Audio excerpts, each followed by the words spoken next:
Oui, salut la famille des influencés.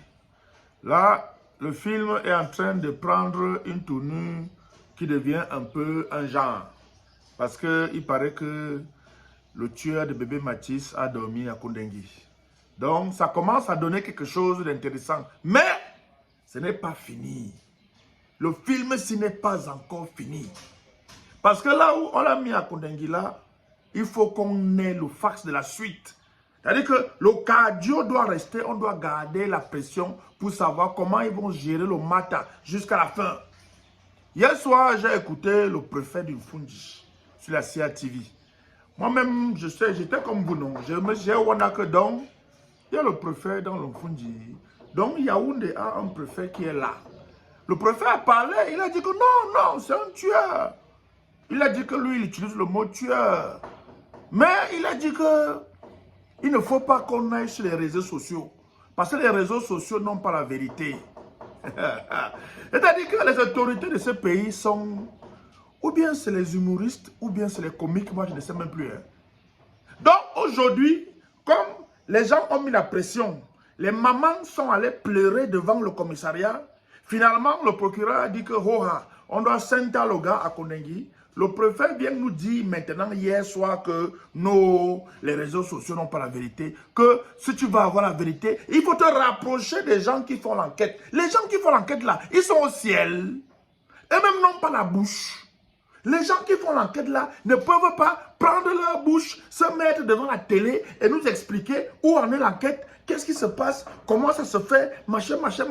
Comment ils ont fait 3 semaines d'enquête pour comprendre un meurtre où il y avait les témoins, un meurtre où les gens bavardent depuis sur les réseaux sociaux pour dire que le type qui l'a tué, c'est le type-ci. Il a fait comme ça, voici l'arme du crime. C'est-à-dire que le quartier a déjà fait l'enquête. Parce que le quartier a fait enquête impossible. Le quartier a fait les experts. Le quartier a dit que voici comment il a tué. Voici comment il a fait. Maintenant, vous, les grandes autorités, les grands enquêteurs, vous avez pris 3 semaines pour réfléchir, pour comprendre ce que tout le monde a vu là. Ce que tout le monde a dit là. Que, en fait, c'est comme si c'est ça. Et maintenant, le préfet du Fundi nous dit hier soir que non, il ne faut pas aller les réseaux sociaux, il n'y a rien là-bas. Il faut aller vers les autorités. Les autorités qui ne parlent jamais là. Les autorités qui savent seulement interdire les marches. Les autorités qui savent seulement dire que non, calmez-vous. Hein, vraiment, le pays ici, c'est dur, calmez-vous. On comprend, mais calmez-vous. Voilà tout ce que les autorités savent dire. Un peu, trouble à l'ordre public. Un peu, désordre public. Un peu, interdiction de marche. Un peu, calmez-vous. Un peu, on a compris. Voilà tout ce que les gars savent dire. Le prophète Nfunda a parlé hier soir sur la CATV. Dans la CATV, même aussi, sur la PCA. Hein. Parce que la CATV, elle fait un petit reportage. Après, ouais. Petit reportage. Après, ouais. Et tout ça là. Pourquoi les autorités du Cameroun n'aiment pas parler avant? Les autorités au Cameroun n'aiment pas parler avant. Toujours en train de parler juste pour venir contredire, juste pour venir défendre. Vous ne parlez jamais avant. Pourquoi? C'est la sorcellerie. C'est la sorcellerie. Dans les pays normaux, le procureur de la République aurait pris la parole depuis le début pour dire que le dossier est sur ma table. C'est moi qui gère le dossier là. L'enquête sur son cours, on va vous tenir informé. Le procureur ne parle jamais. On dit que la justice est indépendante au Cameroun. C'est l'indépendance de la magie. Quand quelqu'un est indépendant, n'est-ce pas, il parle. N'est-ce pas, le contribuable camerounais est censé être son vrai patron. Le peuple camerounais est censé être son vrai patron. Mais le procureur n'estime pas au Cameroun qu'il doit parler aux gens. La justice camerounaise n'estime pas qu'elle doit parler aux gens. C'est les avocats. C'est les avocats qui parlent souvent. C'est les avocats qui viennent parler, qui viennent dire que, oh, on croit à la justice camerounaise. Parce que les avocats sont obligés de dire ça. Tu es avocat, tu ne dis pas ça. Le magistrat va aller te traiter au tribunal.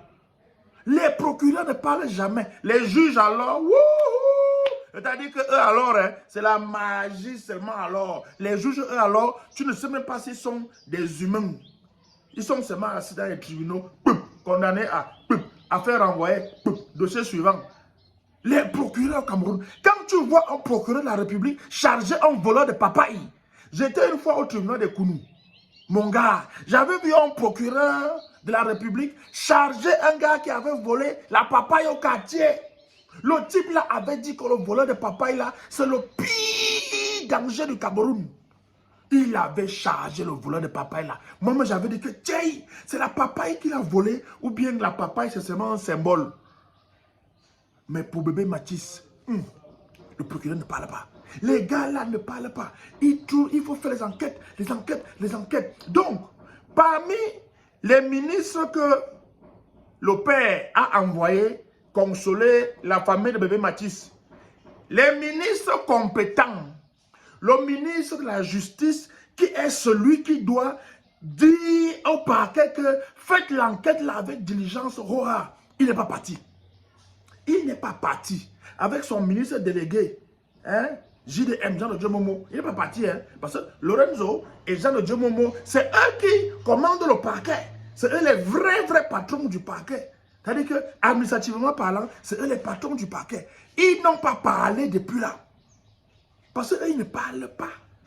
Ils vont seulement parler là pour les élections, matin, midi, soir. Le ministre de la Justice qui doit parler pour dire que voilà.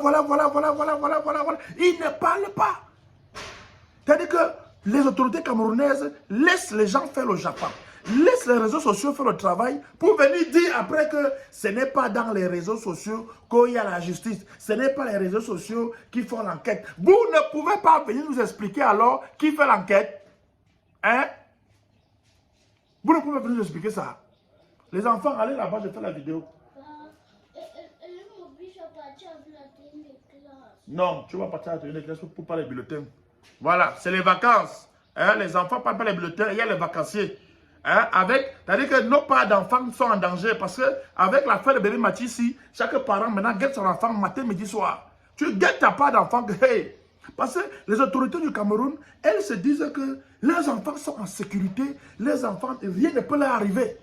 Oui, parce que chez eux, il y a gardien, vigile, gendarmerie ou police. Voilà ma part de maison, et s'il y a même l'ombre du vigile, il n'y a pas. C'est pour ça qu'on met le cardio, c'est pour ça qu'on bavarde tous les jours ici là pour l'affaire de bébé Mathis. Parce que ce qui est arrivé à bébé Mathis peut arriver à nos parents d'enfants. Et on va nous faire comme on est en train de faire là. Nos parents d'enfants sont en danger. Parce qu'au Cameroun, c'est comme si chaque autorité va trouver les moyens pour envoyer sa part d'enfants en bain. Comme si c'est en bain qui a trop la sécurité. Hein? C'est-à-dire qu'ils oublient que là-bas, même en bain, il y a les tueurs en série. C'est-à-dire qu'il y a les gars que lui, s'assoit, sa vie, c'est de travailler comment il va tuer les gens.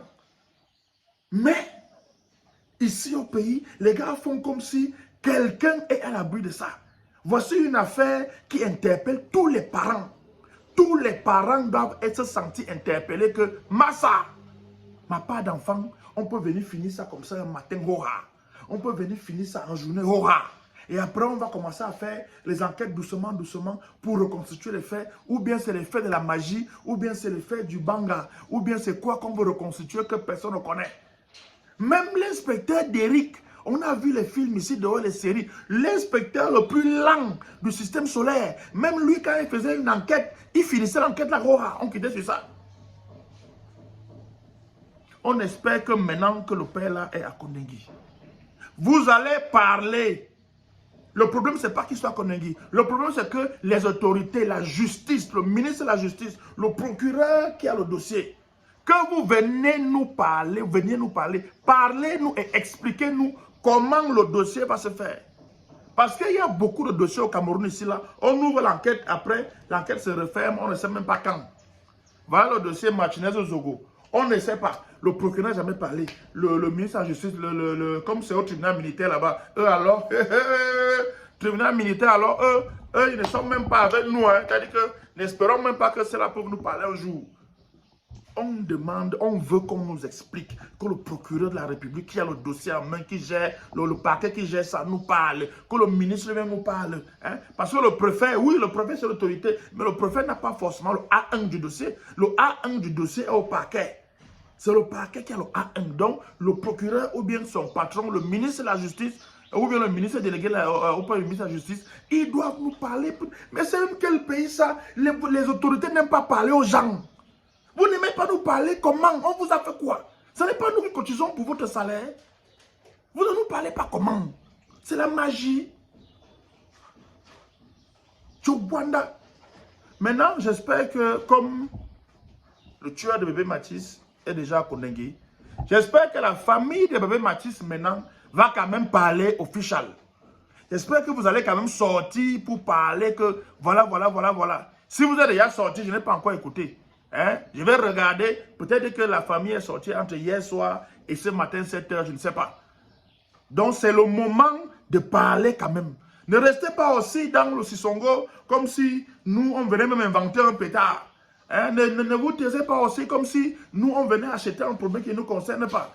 Parce que vous êtes les premiers conseillers, c'est vous qui avez le deuil, c'est vous qui pleurez matin, midi, soir. Donc il faut quand même que vous veniez parler pour nous rassurer que, comme depuis qu'on dit là, c'est ça qui s'est vraiment passé. Parce qu'il ne faut pas qu'on mette les organes dans un matin et puis le concerné même, il se met en lacho. On attend quand même que vous veniez parler. Pour finir cette vidéo, ma petite soeur l'idole,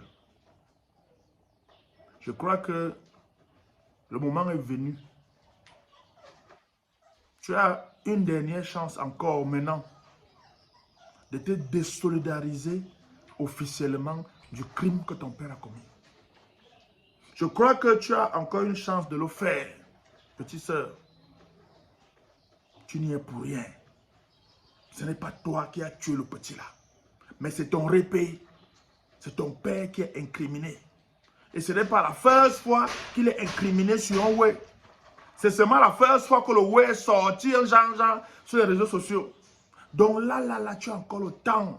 Petite soeur, tu as encore le temps.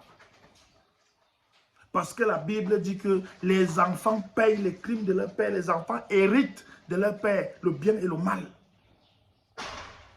Pour ta santé, pour ta vie mentale, psychologique, physique, émotionnelle, professionnelle, il faut que tu te désolidarises de ton vieux. Ne soutiens pas le type là sur ce couloir. On a vu comment tu as prouvé que tu aimes ton père. Tu l'as mis devant ta communication. Tu étais fier de lui. Tu étais tellement fier de lui que nous les autres parents, nos parents d'enfants, nous regardaient un genre que, oh voilà un papa voilà un enfant qui met son père en haut. Nous-mêmes, on guettait nos enfants déjà que nous, nos parents d'enfants, ils sont comment? Toi, tu as valorisé ton père. Tu l'as mis devant. Maintenant, ton père t'a baissé au carrefour. Il t'a baissé au carrefour. Maman, l'idole, désolidarise-toi officiellement de lui. Sinon, l'opinion publique va estimer que quelque part, tu es complice. Et ce n'est pas bon. Ce que je connais de toi, c'est que tu ne peux pas être complice d'un pareil mouvement. Désolidarise-toi du vieux, on crée les problèmes. Et peut-être que ça va aussi calmer un peu les gens. La famille de bébé Mathis, vraiment, que Dieu vous soutienne, les gars. Que Dieu vous soutienne. J'ai cru voir passer en ligne une pétition qui demande qu'on signe pour que le procès soit public. Je n'ai pas signé ça. Je n'ai pas encore regardé bien en ligne. S'il y a une pétition quelque part pour demander un procès public, moi-même, je n'ai pas signé la pétition là. Parce qu'il faut un procès public pour qu'on ait le A1 de ce divers. Si on laisse, ça veut dire qu'on est en train de laisser qu'on tue un enfant comme ça. Et on ne sait même pas si on va vraiment punir le coupable. Parce que tous nos enfants sont en danger. Il ne faut pas qu'on oublie le divers là. On est en train de vouloir faire dans le pays ici que celui qui tue soit plus en sécurité que celui qui a insulté sur Internet, que celui qui a diffamé, que celui qui a bousculé quelqu'un par accident. On est en train de vouloir nous faire que les tueurs d'enfants, les tueurs de femmes, les tueurs de mamans, les tueurs de bébés soient des gars qu'on peut gérer comme ça. Et puis à un moment, on les laisse au calme. On quitte sur ça, on oublie, on continue. Non, sur le divers là, c'est le cardio seulement. Parce que chaque jour que je regarde mes enfants, je dis que yay, papa d'enfant. Et j'ai un enfant qui a 6 ans. Parmi mes enfants, il y a un qui a 6 ans. Même âge que bébé Mathis. On ne peut pas laisser ça comme ça là. Donc, on va garder le cardio jusqu'à la gare.